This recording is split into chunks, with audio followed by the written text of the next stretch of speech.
Welcome back to the Loner Challenge. Last time we started off with 3 cats, well kittens, Thriftpaw, Asterpaw and Dawnpaw. And they're alone so far, they've not managed to build a clan just yet, but they're trying their best. So we're going to continue their adventure. Time skip 1 moon. Thriftpaw has gone and got herself a runny nose, which isn't the worst thing possible, but it's not very good for them to be getting ill when there's only 3 of them, but I'm sure Asterpaw will look after her. Asterpaw and Thriftpaw heckled another clan at the gathering together. A gathering of just the 3 of them, and they were talking about that clan they ran into the other day. The cats were so rude to them. Dawnpaw saw Thriftpaw being considerate, and Thriftpaw mused congratulations to Asterpaw for a job well done. She's starting to really appreciate his role as medicine cat, which she should have done from the beginning. It's a good asset to have in a clan.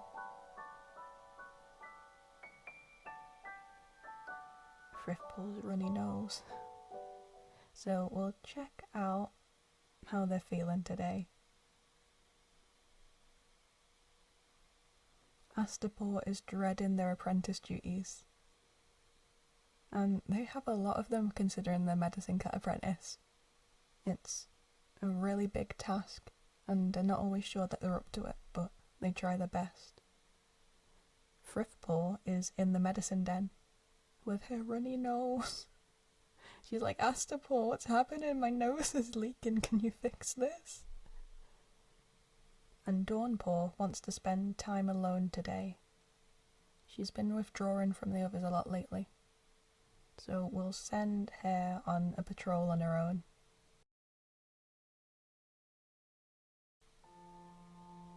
Dawnpaw looks around for something to disguise their scent while hunting.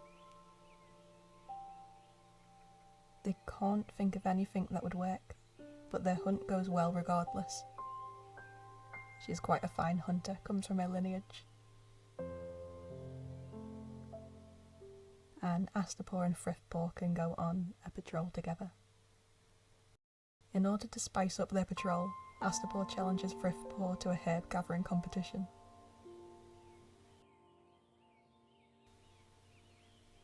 The game is on. Asterpaw and Thriftpaw are quite evenly matched, and both of their mentors are pleased with the herbs they bring back. They don't have mentors, but I guess they're pleased with each other. So we'll skip 1 moon. Asterpaw has got a running nose, but Thriftpaw's running nose is better. He caught it off her. Asterpaw stands tall when Thriftpaw walks by. Dawnpaw challenges Thriftpaw to a spar with them, and Thriftpaw chats with Asterpaw while grabbing something to eat. They're all getting along quite well, and they're starting to really knuckle down and train hard. I wonder if this will bring Dawnpaw and Thriftpaw a little closer. Asterpaw is taking their training very seriously, and Thriftpaw is just having a good day. I think she feels quite fulfilled. She feels like they're on the right track.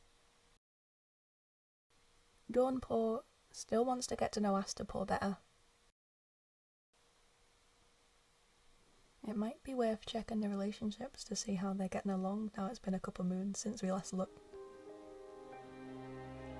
Okay, so Dawnpaw really likes Asterpaw.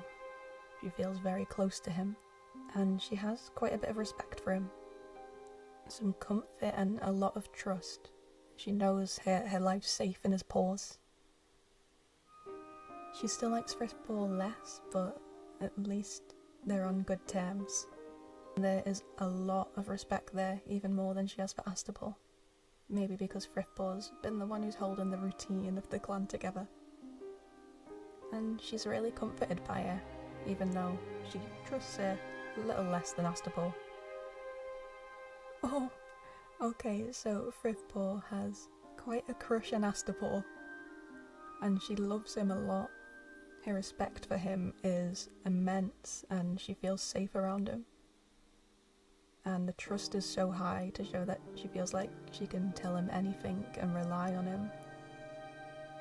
She likes Dawnpaw a lot too and respects her, and feels a lot of comfort when she's around her. They've grown up together after all. But there's no trust there yet. I think she still sees Dawnpaw as someone who's quite scattered and noisy and not really reliable. She's not quite seeing just who Dawnpaw's grown into yet.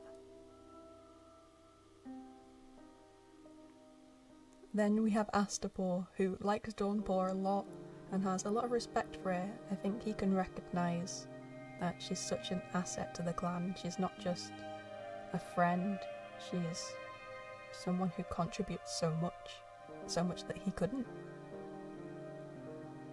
So there's respect there, and there's a lot of comfort, and there's more than enough trust. Well, for Thriftpaw, he's got another little crush going on, so that's mutual there. That's really cute. His platonic like for her is quite high, and his respect for her is really high. He feels comforted by her as well and trusts her. So they're making quite a good team. No one hates each other yet, and that's always a good sign, especially when you kind of have to make a clan together. So we'll send Astapaw and Dawnpaw on a patrol together.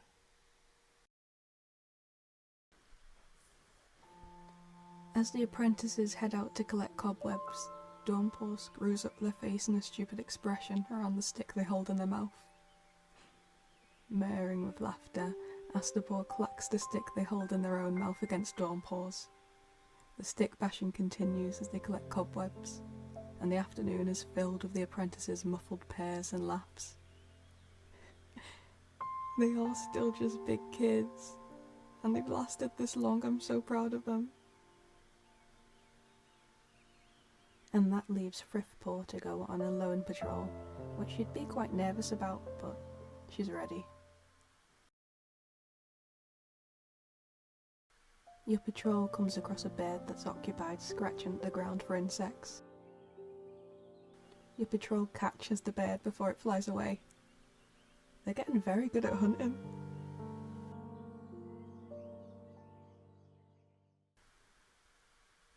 We'll see what the next boon brings. Astapaw has a mock battle with Thriftpaw, and Dawnpaw appreciates how Thriftpaw always seems to ask how they're doing. And Thriftpaw appreciates Astapaw telling them that they had a feather stuck to their face. I think it's cute they're doing a lot of sparring with each other and mock battles. I think they're learning different techniques. Because their lineage goes back to 3 different clans, there's little subtleties in the way they're built that changes the way they fight, so they've got a lot they can learn from each other to make a sort of new style. Not that they realise they're doing that. To them it's just battle training. But they might be inventing a new LarkClan signature move. Oh, it's all snowy. Uh-oh, that'll mean prey's harder to catch. Oh my gosh, they're grown. They're grown. Astapaw wonders if they would have swapped secrets with Dandelion Paw. Dandelion Paw? Who?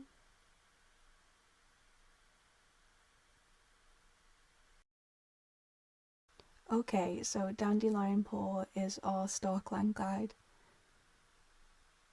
And I think that means that Astapaw's received his first actual StarClan dream, and maybe had a small chat with Dandelion Paw. It's their first bit of star guidance. Astapaw found himself wandering through a field of endless grass, tall enough just to tickle his chin. It rolled out beneath his paws as far as his eyes could see, and a gentle breeze rocked it in waves. Did I travel too far looking for herbs? Where am I? A light mist began to settle on the horizon, shimmering with the glow of dawn. but the stars were still bright. A faint rustling sounded behind him, and he whipped around, nearly tripping over his own paws. But there was nothing there, just tall grass for miles and miles. "I am so happy to meet you, Astapor." A voice like a breeze carrying whispers brushed past Astapor, and the fear began to rise along his spine. "Who's there?" "I don't mean to frighten you. Here, see me now." A figure materialized before him, a young, pale tabby with patches across their flank like folded dove's wings. They seemed to shimmer, as if made of a radiant starlight, and Astapor had to drop his head, pops of colour swirling in his vision. This was a StarClan cat, an ancestor of great power whose stories were whispered to kits at night. "You're here to guide me." Astapor was breathless with awe, not daring to raise his head. I've felt so lost." A paw came to his chin and tilted his head with the softness of a moth's wings, guiding him to meet the StarClan cat's gaze. "You are never lost, Astapor. We are with you." For the briefest of moments, the boundaries between the living and beyond seemed to blur, connecting two souls across realms. In this surreal encounter, Dandelion Paw imparted wisdom that seemed to dance in the air, delicate and profound. And then, as dreams often do, the encounter slipped away, leaving Astapor with a sense of awe and a heart brimming with questions, eager to understand the mysteries that the realms beyond offered.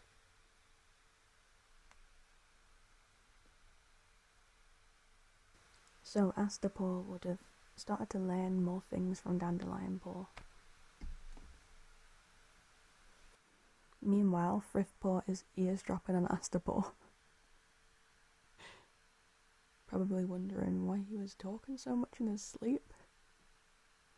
And Dawnpaw still wants to get to know Astapor better, but she got to know him last moon, so I might just randomise who goes with him. Oh, it's Frithpaw. Okay.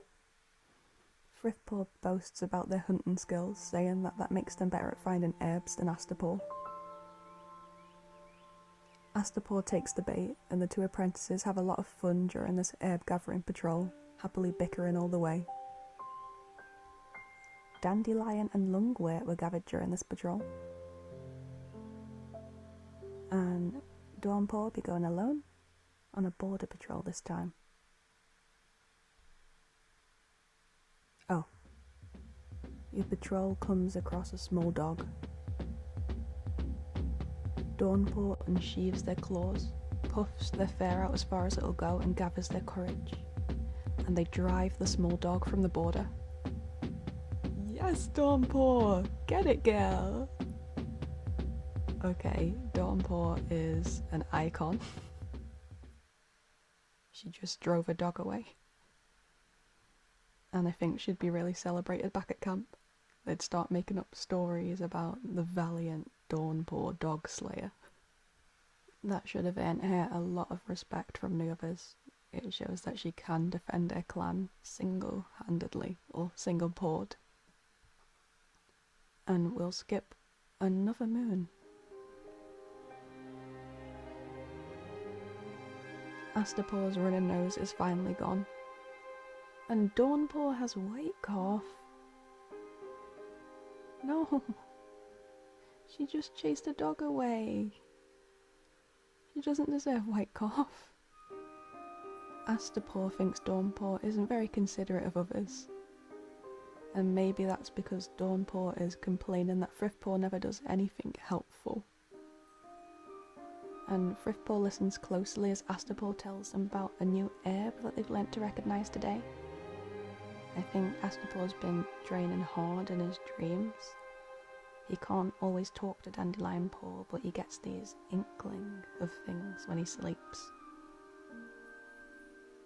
So he thinks he's found an herb that can help Dawnpaw recover quickly. And Thriftpaw's really intent on listening and trying to locate that. Meanwhile, Dawnpaw is just in a terrible mood because she's not well and she doesn't like not being well. So I think they'd immediately go out and start looking for this herb one at a time. Thriftpaw heads out into the grasslands alone, wanting to make a quick check of the border and see if there's any herbs growing along it that they might need.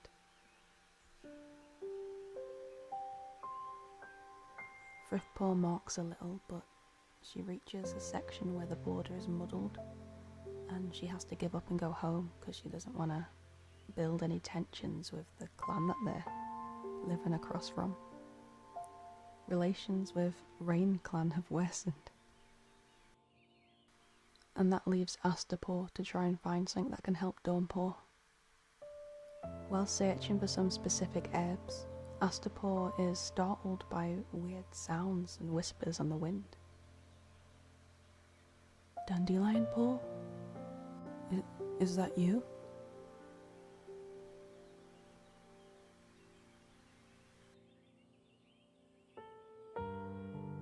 Astapor, sure that it's a sign from StarClan, follows the faint wailing. Instead, they find a queen who's lost her life in a harsh kitten. Their newborn kits clinging to a body that will never move again. Astapor tries to comfort the poor kittens, curling around them to share their body heat, and wails until a passing patrol hears them.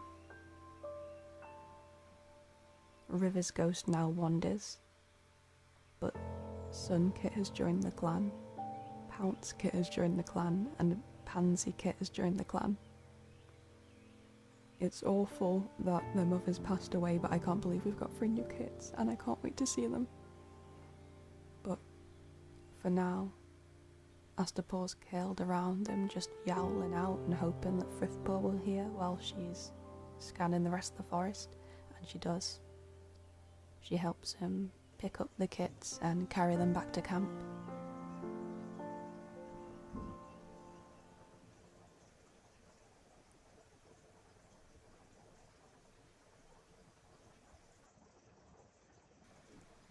So we have Sun Kit, who's mewling quietly for milk. She's a little girl who's impulsive. And she's so cute. She's so tiny. Then we have Pounce Kit, who's also a little girl, but very, very quiet.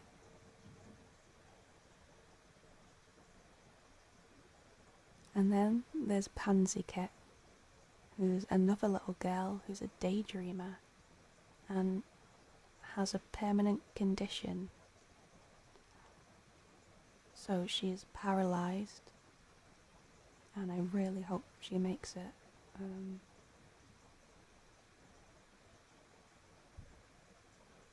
I think Astapor would be quite worried about the kits, but surprisingly it wouldn't be Pansy Kit who was worrying the most. I think Thriftpaw would look at her and say, "She's not moving like she should." Maybe I'm wrong. I've never seen a kit before. Not since I was tiny. But she is not moving like her sisters.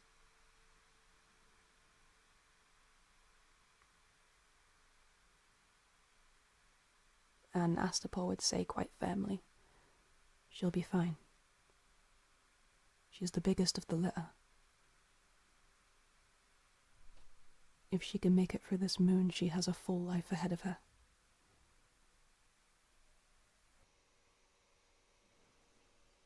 So let's see how these kits get on the next moon.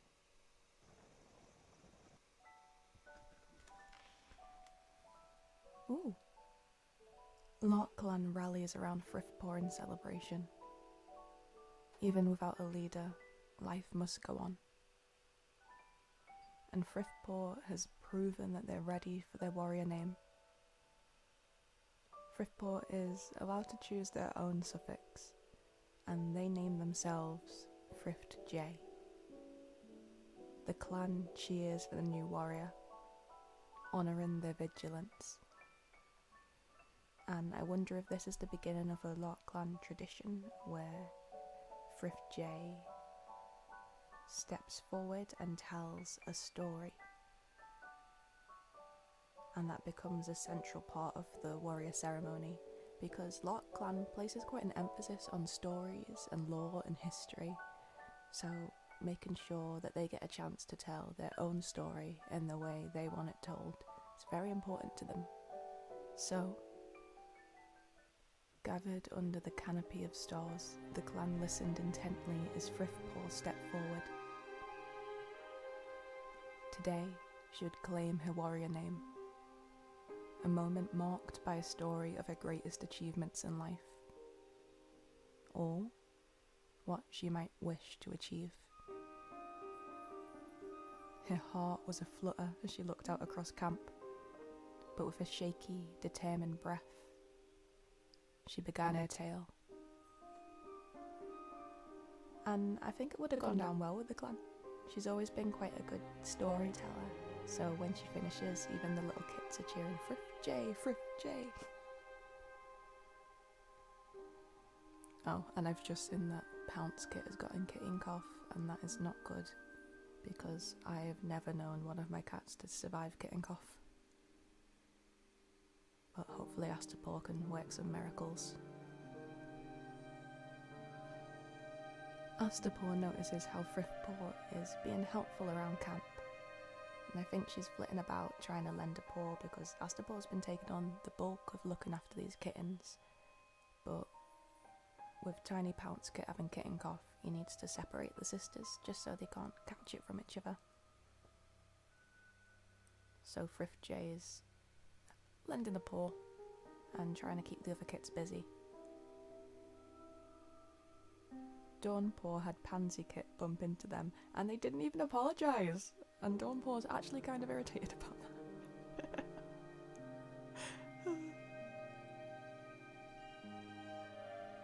And FriftJ is actually really surprised that Astapaw's life isn't as easy as they thought it was. They thought the kit sitting duty was going to be a breeze, but they're actually a handful.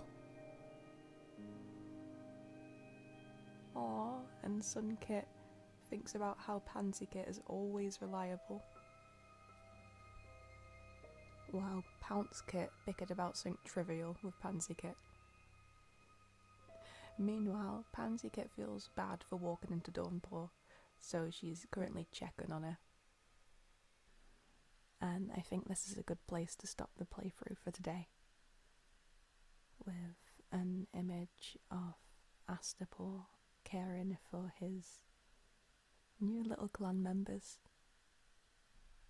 noticing the first signs of little Pounce Kit coughing, and praying to StarClan that he can save her.